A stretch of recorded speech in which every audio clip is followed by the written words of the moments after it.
So let's talk a little bit more about the nature of reality. And we'll get into dimensions and an understanding of the construct of how this comes to pass and what the absolute truth is.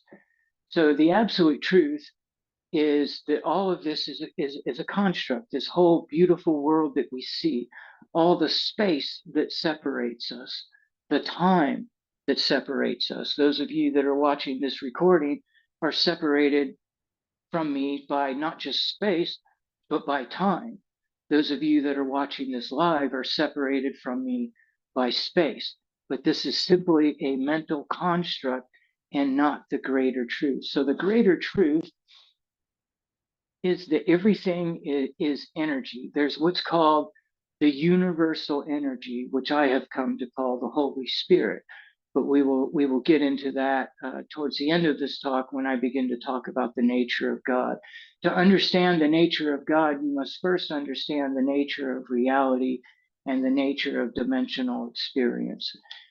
So there's what's called the universal energy, which is what all constructs are formed from.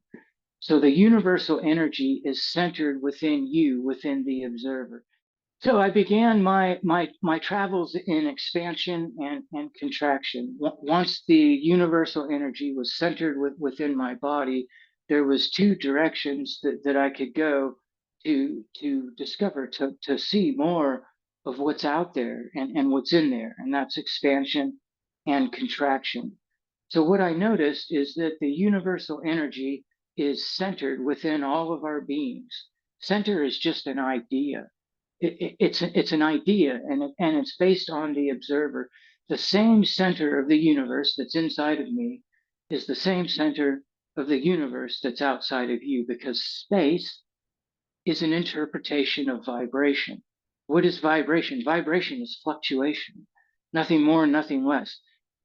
Expressed two-dimensionally, it's a line of waves, but expressed fifth dimensionally, it's a standing wave of spiritual energy fluctuating in and out in all directions simultaneously.